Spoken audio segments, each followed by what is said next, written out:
Jesus, this is going to be really boring. Yeah. The line's just engaged at the moment. Could I get them to give you a call back on your mobile?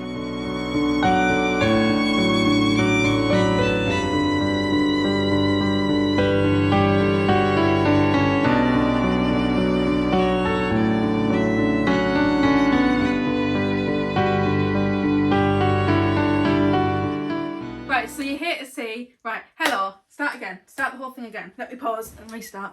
Why? Because we don't need all that shiting. We're ready. I'm better look at the camera. I do. Welcome back to the channel. As you can see this week, it's not a van build video.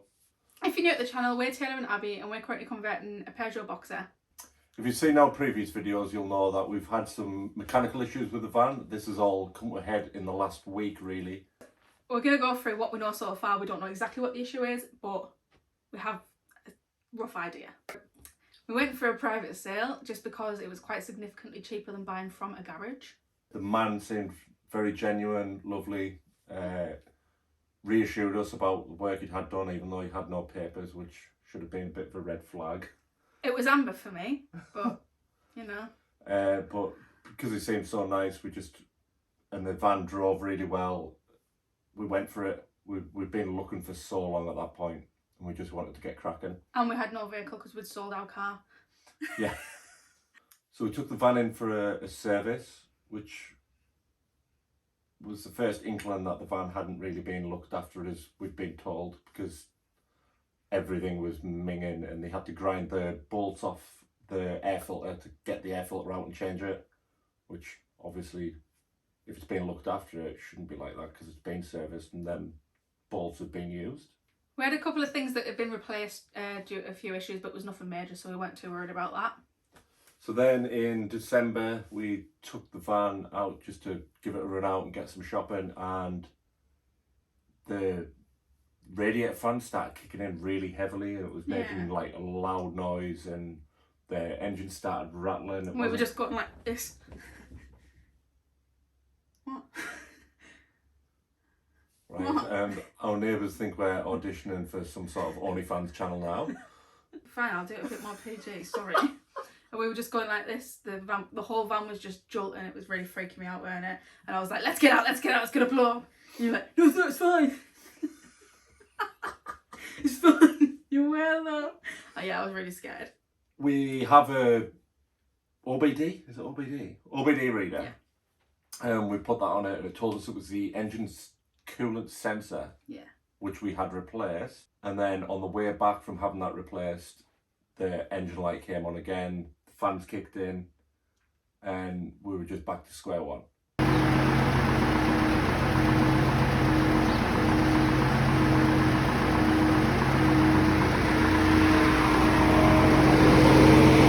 So we managed to get the van booked in to a local garage and just to have a look at that one thing to see what was going on. And this is what they found. NSF, what does that mean? Near side front. Near side front light not working, nothing. Oil and water system badly. Alarming, engine light on, yep. Near side front bottom ball joint worn. Off side front drumstick slight play. And front pads nearly down to the metal. Discs required. Does that mean we don't have discs? The most significant thing was the oil and the water system. Which will insert a clip. You got one, didn't you? I think I did, yeah. Yeah. It's pretty severe. And another thing, when we brought it back from the garage, it had essentially dumped all the oil out what the garage had put in to get us home. And how much did they put in? I think it was 4 litres, and I think the van only takes like 6 or 7. Yeah, it was completely empty, wasn't it? Yeah, so it's just pumping the oil straight out through the water cooler by the looks of it.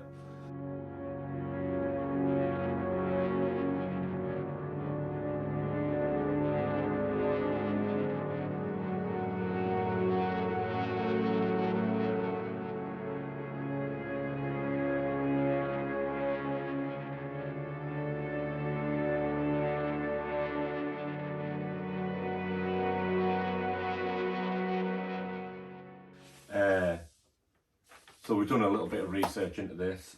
Yeah. And we found a couple of garages all over the country, to be honest, and we were trying to find anywhere that would take it. Everyone was turning us down. They were saying they got too much on. And then we were phoning Peugeot specialists. They were all fully booked up, and I suggested to take it to the proper Peugeot garage. A lot of garages wouldn't look at it anyway either. Yeah, they were all turning it down. They were saying it was too big a job. They weren't too comfortable with it. They recommended us say like that we saw a specialist. Yeah. So we got booked in at Peugeot, didn't we? Yeah. Is that what it's called? Peugeot. Yeah. So we didn't want to drive the van, so we got it carted off to the garage and waited to find out what was going on with it. And that leads us to now. Yeah. And I'll let you know what they found. Do you want to let them know? Yeah. So they found engine oil in poor condition, looks to have water in with the oil. Oil in coolant bottle, possible EGR cooler or head gasket. Front brake discs heavily corroded. Gearbox oil leak. Intercooler and radiator both look to be heavily soaked. Oil leaking from sump.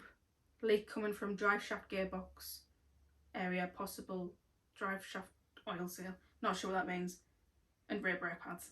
So that's fun. From the time that we found these issues with the van that was doing all the vibrating and all this weird stuff, we kind of like mentally prepared ourselves for it being around $3,000, didn't we?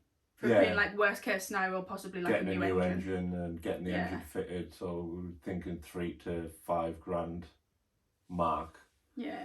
And then we asked them to further investigate what we took it in for initially, because that was a vehicle health check, what they apparently do as a courtesy. Which was a bonus. Yeah. To be fair. Now we have more issues to worry about. Yeah.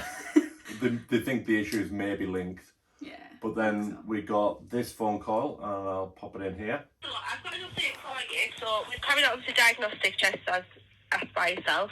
It has passed the sniff test as well. So we are suspecting that the issue is the oil cooler. But to confirm it, we're going to need a further 2 hours, because what we want to do is we want to bypass the oil cooler. So we want to clean out the coolant system, like the pipes, etc., and run the system to check if the bypasses work, and then we know what it is. So we just wait until Monday now for them to call us back, and we can find out exactly what's going on, and then we're just going to price up a few different garages. Whatever the issue is, we're going to get it fixed, and we're going to continue building. Yeah, we know what we're doing. We know this is what we're doing. We're going to do it no matter what. We're not. It's just a bump in the road. And the way I said it was, you buy a house and you have, I don't know, a damp problem, a water leak, anything like that. Unfortunately, you don't expect it, but you need to pay because you need to fix it, because you need to live there at the end of the day. And we essentially see that as our house. Eventually, yeah. That's what it's going to be. So we just need to get it fixed and get cracking on. Fingers crossed, we'll have more van build videos soon. Thank you.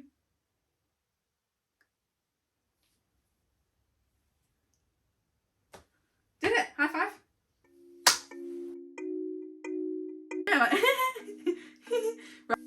This looks awful.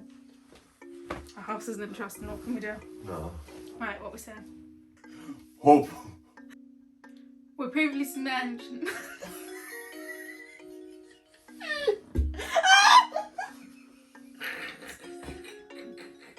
Oh, that really hurt. From the top. I was gonna sing. Don't let me sing. From the top, make it drop. Go on, go on. It's embarrassing. You look nice. Go on. Oh my god. Sorry, there's pictures. Go on, I'm sorry. I'm really sorry. Look nice. Yeah, you do look quite nice. Sit up like a nice man. Sit up like a nice man. Go on. Sometimes I just play the nostrils. Right, No, because you're doing like proper YouTubey shit and it's not you. Am I? Yeah, it's not you. This is what you're doing. You're going, this is Taylor and I'm Abby.